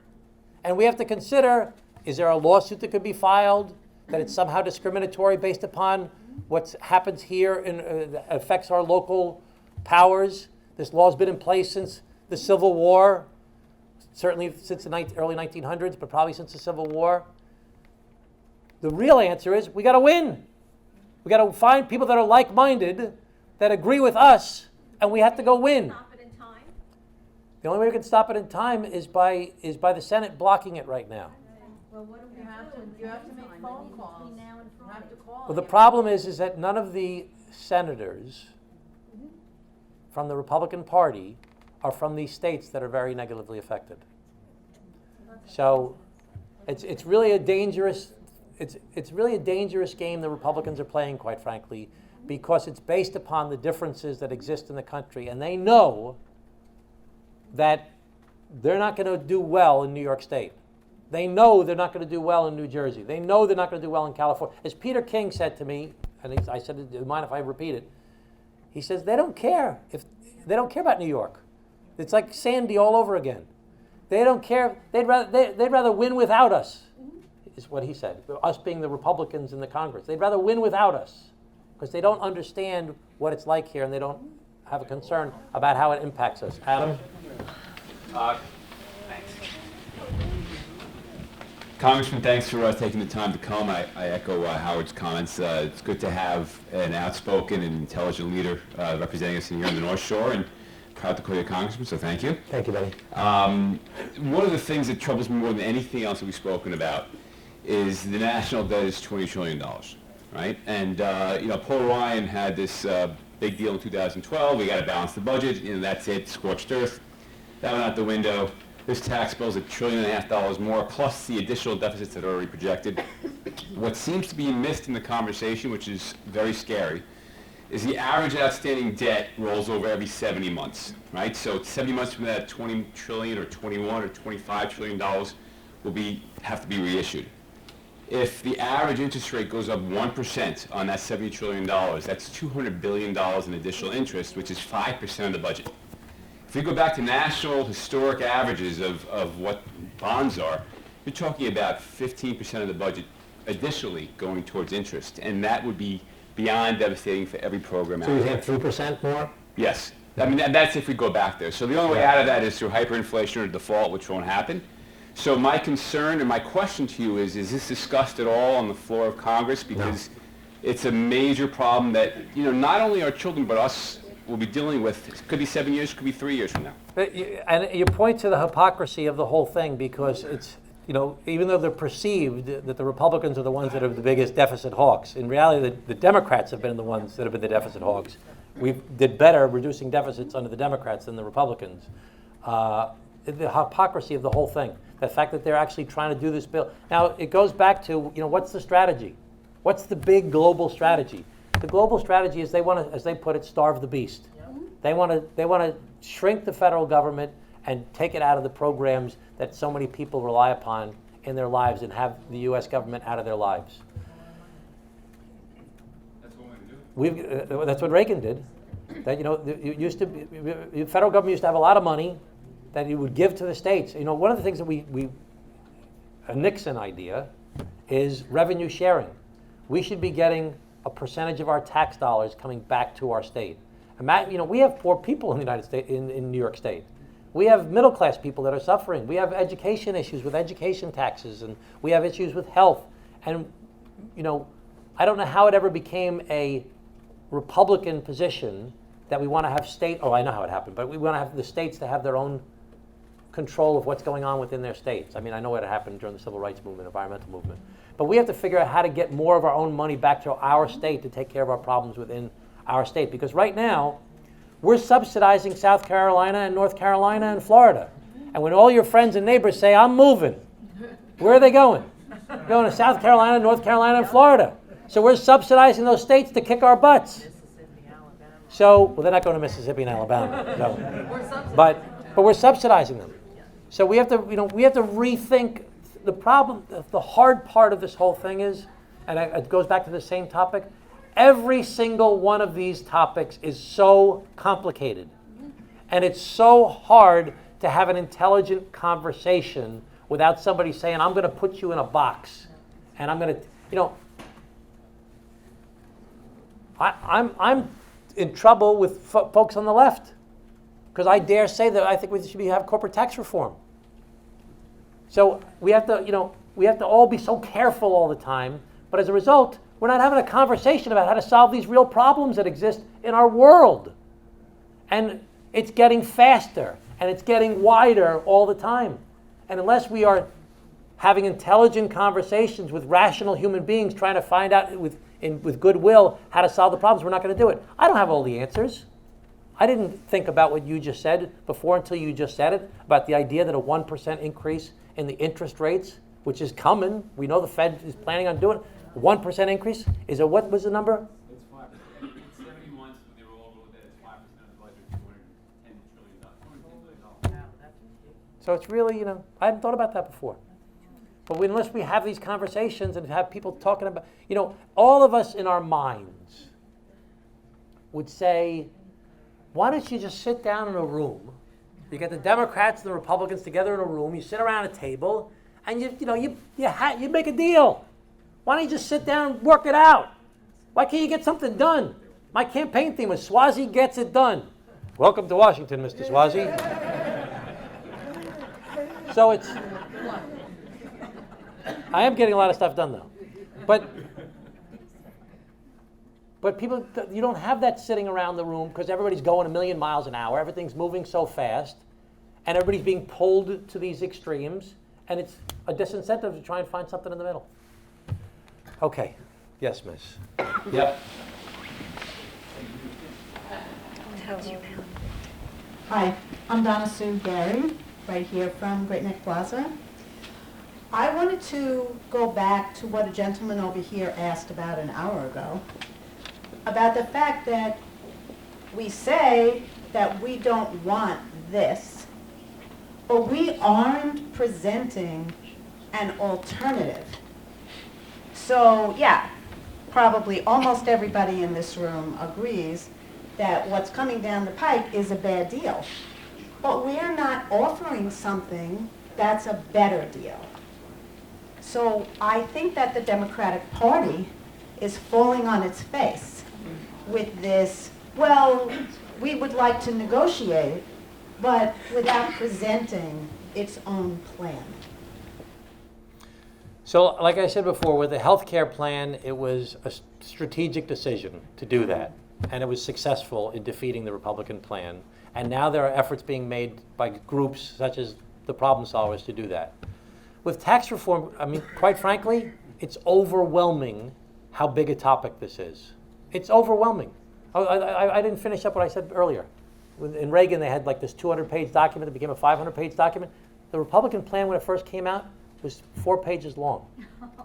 The legislation that was introduced, that we're voting on, we voted on, the Democrats voted on already, that the Republicans are going to be voting on in this, I'm sorry, that the House of Representatives voted on already, and that the Senate is going to be voting on in the next week or 2 weeks, was introduced 2 weeks ago. It wasn't a 2-year process. It was done 2 weeks ago. They're trying to ram it through before people catch up to what the reality of the situation is. In the Reagan years, it was a 2-year process with hearings.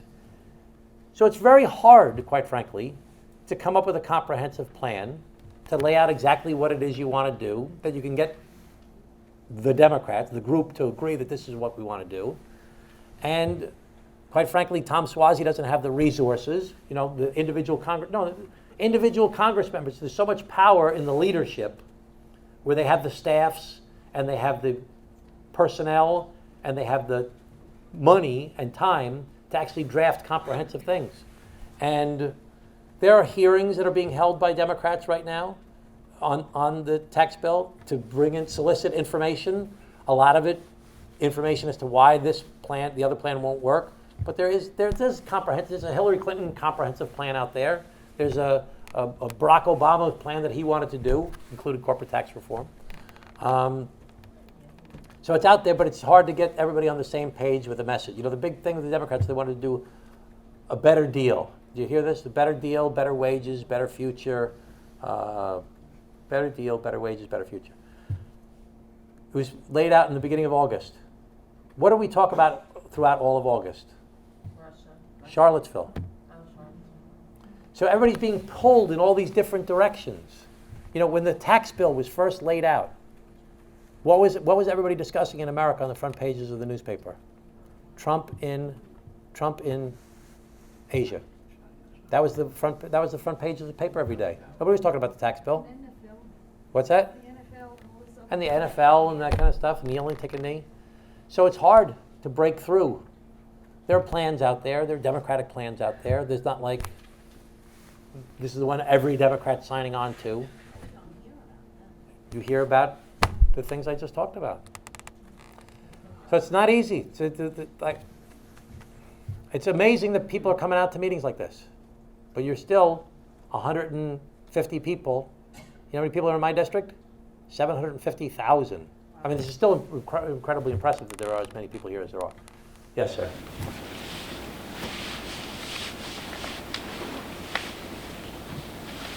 My name is Joshua Tobias, and I speak for anyone with an internet connection. Government will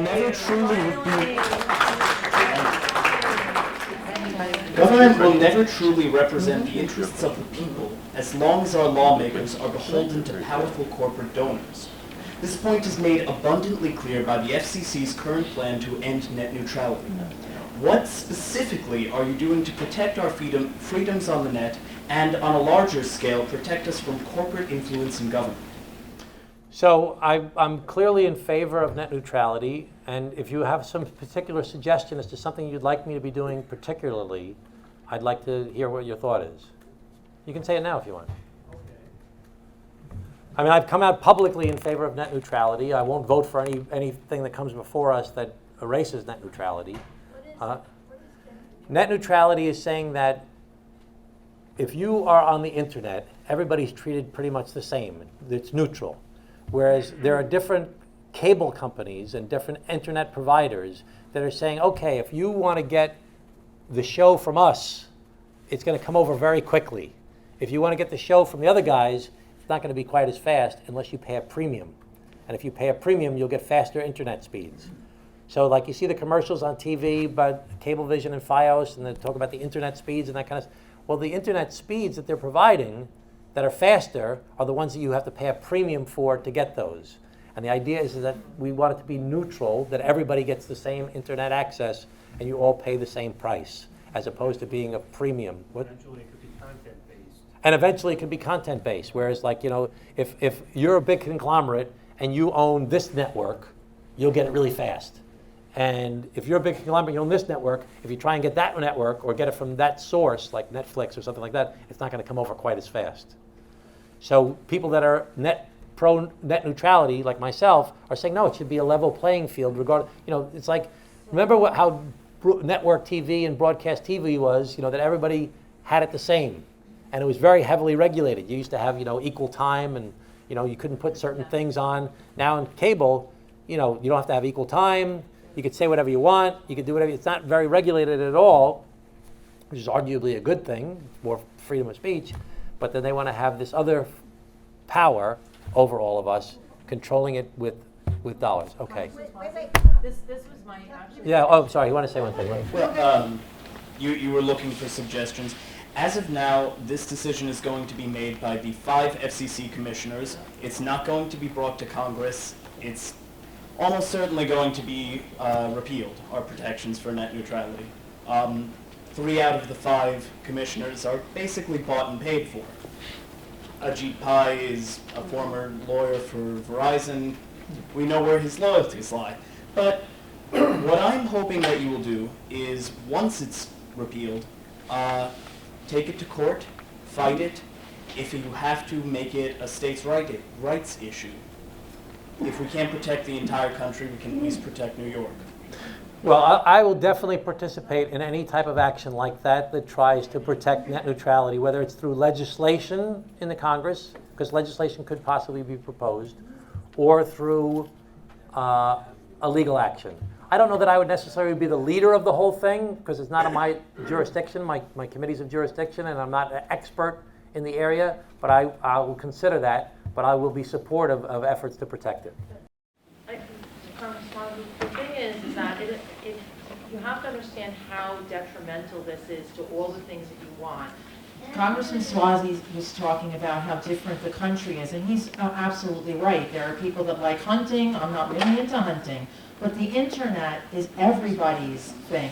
Everybody's got a cell phone, and everybody's using the internet. This is going to hurt small business. We talk about small business a lot. If you do a business, we watch Shark Tank, right? And that's how a lot of them start their business. So they're not going to have the fast internet speed. They might even be completely down, no internet speed, and they can't afford to pay Comcast and Verizon that money. So that's going to be a job killer right there. And all of this activism, that happens on the internet. They can slow down Facebook. They can do whatever they want. So these 5 people that are not elected officials, the gentleman in the back is right. Ajit Pai is a former lawyer of Verizon who is paid to do this and make sure this comes through. This was put before, I think, the Supreme Court twice, and it was said to be constitutional. So yes, it could go to the courts, but I do think that we shouldn't just say, well, after it happens. No, I think that what we should do is we should call these people. I have the phone numbers. Here, you can take a picture of the paper. You can call those 3 commissioners. The Democrats are for it. The 3 Republicans obviously are not. So if you want to take a picture of these phone numbers and you call them and you say that you want your internet to be free and fair. And remember, they can also lock your website if they don't like your content. And that's not just the left. That's the right. Maybe they don't like the white supremacist people or the Breitbart people. They can do that. And they're also slowing down already Netflix. Comcast is already doing that. So I got a little bit of a briefing on this earlier this week. And I can't remember, there was some vote that was 212 to 205. Do you know what that was? That was at the end of those notes that I got. It was actually, there were about 15 Republicans that joined the Democrats. So there's some movement among some Republicans to try and help, but we need more. We need another 10 more, I think. You did a wonderful video. I don't know if everybody's seen it. And you know, sometimes I'm critical, but... You? Yes, but my name is Doreen DiLeonardo, by the way. I live in Belrose. But when you do something spectacular, I actually texted you instead. When I saw the video of you speaking about the tax bill, which is the other horror, in December. Both these things happen in the same week. So... And a lot coming up in December. The shutdown of the government related to the DREAM Act will happen, and the budget and the tax bill. I know you're dying to ask a question back there, sir. I'm going to get to you, but I'm going to do this one guy up here before you. All right, let him piggyback. Go ahead. Go ahead. Another video like that. Well, I'm not coming in. That was Speak just up. announced earlier this year. The FCC opened up a period where you could comment on the repeal of net neutrality. 22 million comments, and Ajit Pai said 2 things. He said that a lot of the comments were fake, made by robots and by corporate shills, and he also said, and this is paraphrased, but fairly a quote, he doesn't care. He literally said he does not care about what we have said. 77% of Americans are for net neutrality. That's a partisan issue. Neither party wants to repeal this. So why is Ajit Pai continuing this repeal? The New York Attorney General wanted to look into the net neutrality, the 22 million comments, and Ajit Pai has not been complicit in supplying those comments. Is the FCC subject to the Freedom of Information Act? Yes. Should they be requested by FOIA to take care to hand over this information? Could there be criminal charges brought against Ajit Pai for what is it? For Obstruction? I don't know. Listen, the bottom line is you need to take your energy. You need to take your energy and your interest in this issue with everybody, and you have to be involved in politics. Everybody hates politics. Politics is so awful, so rotten. Politics, politics, politics. Trump won.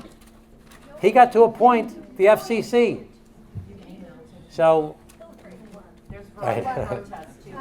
Okay. Yeah. Hi, my name is Steve Onkowitz. I live here in Great Neck. And one of my positions I hold is that as chairman of the Holocaust Memorial and Tolerance Center of Nassau County. And I listened to all this discussion about taxes and net neutrality and whatever. They're all very, very important issues. It's 75 years since the Holocaust, when 6 million Jews were killed, 5 million others and whatever. There are holocausts going on today in the world.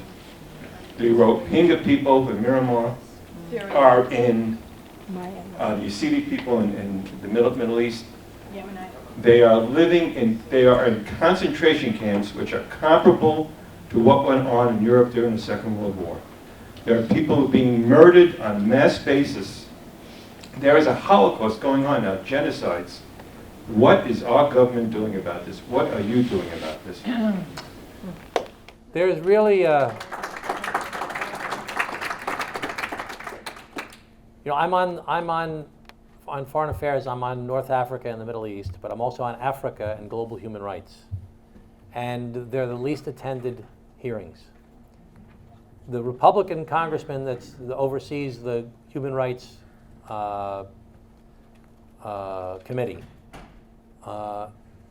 is so committed to this issue. He's you'd be shocked. His name is Chris Smith from New Jersey. Now you disagree with him on a lot of stuff, on choice issues, stuff like that, but on human rights issues, this guy is so committed, it's unbelievable. And Karen Bass from California is also the ranking member of the committee. And they try to bring attention to a lot of these different issues. And you'd be exhausted from all the different things that are going on every day that we never even get to. If there's some particular issue that you want me to work on with you guys, I'll be happy to do that, to try and call attention to a particular. Well, this is, I'm going to go off on a topic here. We have to wrap it up soon. I'm going to do 2 more questions after this. But there's 2.5 billion Christians in the world. There's 1.5 billion Muslims in the world. There's 900 million Hindus in the world. There's 300 million Buddhists in the world. There's 40 million Sikhs in the world. And there's only 14 million Jews in the world. And 6 million were killed during the Holocaust. Put that in perspective. 6 million, only 14 million in the world today. We have got to figure out how people can communicate with each other. I mean, I didn't even intend to do this, but it's the same topic. People have to understand what their differences are with each other and figure out that we all are really the same in many, many ways. 99% of us are exactly the same. It's 1% of ourselves that's different based upon different things. We've got to start having conversations about how to address these issues. I'm actually working on meeting with the Muslim majority country ambassadors that are Muslim majority countries that are tolerant. So there's 1.5 billion Muslims in the world. What's the largest Muslim country in the world? Does anybody know? Indonesia. It's one of the most tolerant countries there is, and there are people trying to make it less tolerant. India is one of the 2nd largest populations of Muslims in the world. Pakistan, it's got its problems. It doesn't know which way it's going to go, but it's got tremendous potential. There are a lot of places that we should be working to cultivate in the Muslim world to build communications between Muslims and Christians and Jews. And I'm actually working on talking to Muslim majority countries about doing that. So we have a lot of work to do. There's so many things to choose from, but it's 10 years ago, there were 35 million refugees in the world. Now today, 10 years later, there's 65 million refugees in the world. And there are countries that are trying to foster instability that will create more refugees, and you layer on top of that climate change, which is causing instability. And we've got some real challenges that we face ahead of us. But when you worry about Russia, that man was talking about Russia before, or Iran, or North Korea, these countries are trying to foster instability. That's their strategy, is to foster instability. Syria started because of a drought. 85% agrarian economy, People lost their farms because of a drought. They fled into the cities to try and find a job in the city. They went to the city, they couldn't find a job. It's 85% agrarian economy. They went to the government, they said, government, please help us. We lost our farms. We have no money. I can't feed my family. And the government said, we're not going to help you. They just took care of their buddies because of corruption or incompetence or whatever the reason was. And because of the internet and Arab Spring, they started a revolt against their own country. And they killed 600,000 of their own people already.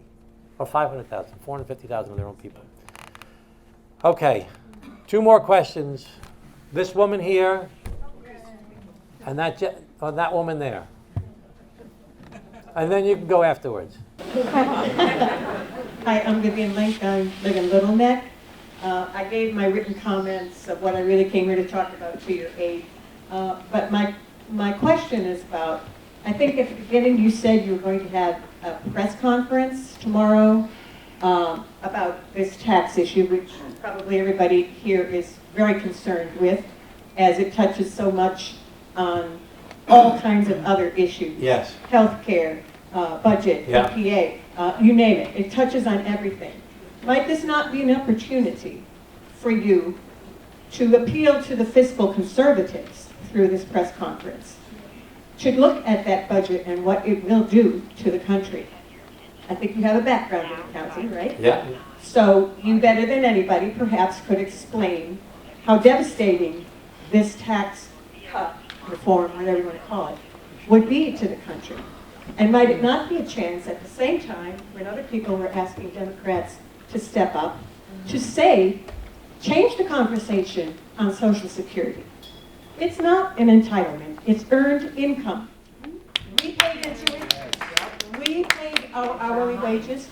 It's not for corporations to take away from us just for their tax cut. Change the conversation in these press conferences, whatever. So, well, that's what I'm saying. As a fiscal conservative, appeal to them about how terrible this would be. So maybe this is the beginning of a solution or something. Let's talk about it, change the conversation, and come out a little more proactively. So, if you want to change things, you need 3 things. First, you need the answer. This is what I want to change it to. The second thing, and that's hard. It takes a lot of research, a lot of time. This woman was asking before, why don't we have a message that everybody adopt? Getting the answer is a very hard thing that requires a lot of time and resources to figure out what the answer is to change things. The second thing you need is the guts. You have to have the courage to stand up, to fight the status quo, to change it, because somebody's benefiting from the status quo. Somebody likes the way it is now. There are people that fight to keep healthcare the way it is now. The insurance companies and the pharmaceutical companies. There are people that fight to keep the gun laws the way they are now. The gun manufacturers that make so much money that they see their sales go up after one of these big shootings. There's people that don't believe, they're trying to tell people there's no climate change because the oil and gas companies like it the way it is now. There are people that like things. So if you want to change things, you need the answer, number 1. Number 2, you need the guts to stand up and fight because people are going to try and smack you down and crush you like a bug for trying to change it. But the third thing you need is the ability to actually win the fight. You have to understand how politics and the press and all this stuff works to actually get it done. So as much as I would like to talk about all the stuff I talked about tonight in my press conference tomorrow, you read the newspaper, right? And you watch TV, they give you 5 seconds, 15 seconds, 20 seconds or they give you a little sound bite, 1 quote or 2 quotes in the newspaper. So the reason they're going to cover tomorrow, I think they're going to cover it, you never know, sometimes you do a press conference and nobody shows up, is because it's unique in that it's going to be me and Peter King and Lee Zeldin. Democrats and Republicans talking to each other. Oh my gosh, amazing thing. Can't believe it. So the topic of the day is going to be the fact that they're trying to take away the state and local tax deduction. That's that we have this unity of interest. So that will really be the main thing that will be covered in the press conference tomorrow.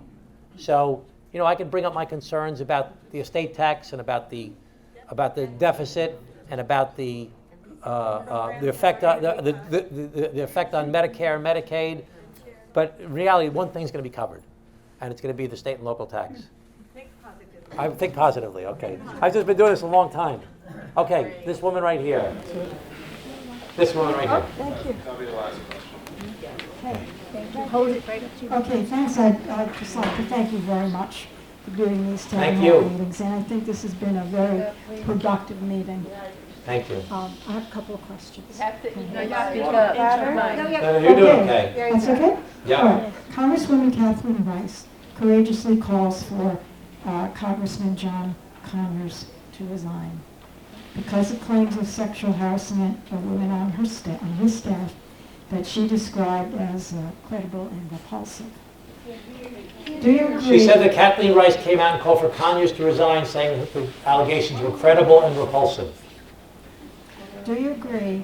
Hold the mic. All right, do you agree with Congresswoman Rice that Congressman Conyers should resign? And are you taking any steps to reveal the members of Congress who have settled claims of sexual harassment of women by using $15 million, and I heard more tonight on the TV, of our tax money? First of all, he's resigned from his position as chairman of the Judiciary Committee, which I think is very much in reaction to what she did. So as a very ranking member, ranking member of the Judiciary Committee is a very positive thing. The system right now is a completely broken, fraudulent, terrible system, and it propagates this idea that members of Congress hold themselves to a different standard than the rest of the public. The idea that if someone has a sexual harassment complaint, they have to go through a 30-day counseling period. Then they have to have 30 days to file a report, then another 30, so it's 90 days before there's even an action that takes place. And these settlements are being paid for with taxpayer dollars, not by the perpetrators or the alleged perpetrators of this action. So there's going to be a vote this week, which will be bipartisan, which is only going to scratch the surface, which is that every congressperson has to have their entire office go through sexual harassment training. It's a positive step that they're requiring it to do. But there has to be much more to change the rules so that the Congress member themselves is subject to sanctions as opposed to it being paid for by the taxpayers. I have not read the particular brief that Kathleen referred to regarding Congressman Conyers. I'm not the type of person that would say that, before you go through a process, someone should be proven guilty. I think the political pressure on him, quite frankly, is going to be enormous. And it's going to be very hard. I was just thinking about it earlier today. What's going to happen when he walks in onto the floor and he's got to face all of his colleagues?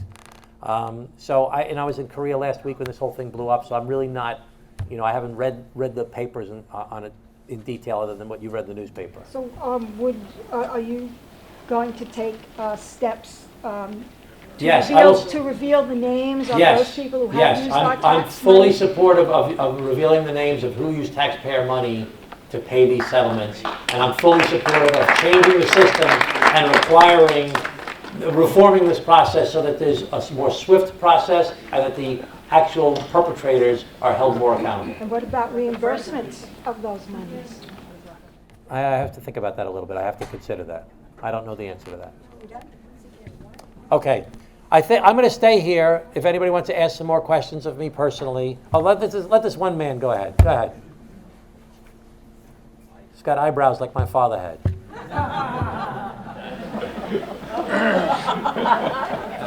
Thank you for getting my question, and I guess I'm the last question of the day, but in my opinion, it's probably the most important, because I think this affects everyone in this room, everyone in this country, everyone in this world, and that's the issue of climate change.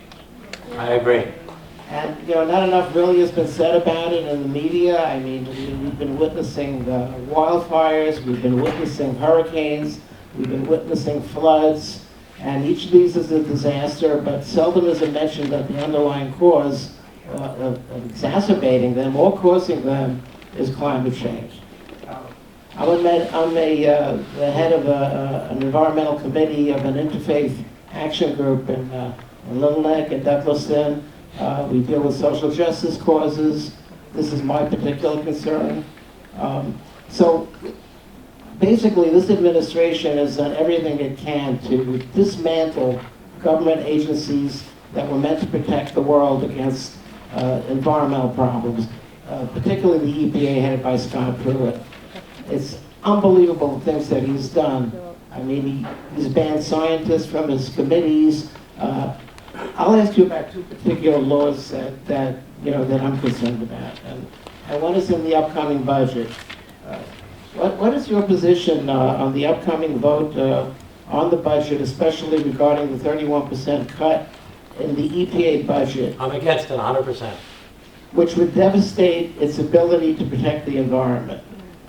More specifically, what can you do to amplify your position? I know you're against it within the Congress, or influence other congressmen.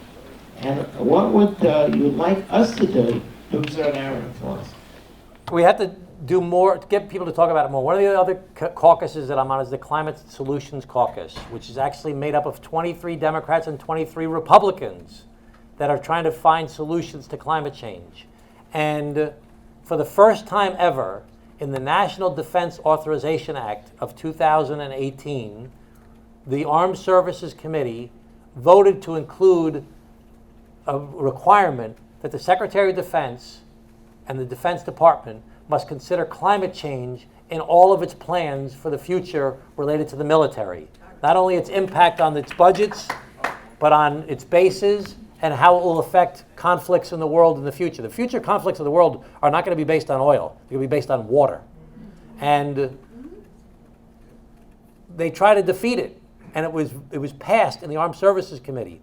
Then they tried to take it out on the House floor, and the members of the Climate Solution Caucus, the Republicans, joined the Democrats, and we got enough votes, and we kept it in the bill. That was a major seismic change as far as having, and you didn't even read about it anywhere, that you had 20-some-odd Republicans voting with the Democrats to recognize climate change as a reality.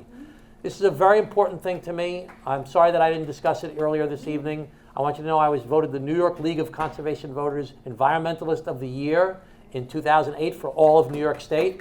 I was recognized by Al Gore as being a model in the United States of America, one of 16 communities, when I was the mayor of Glen Cove for cleaning up polluted sites.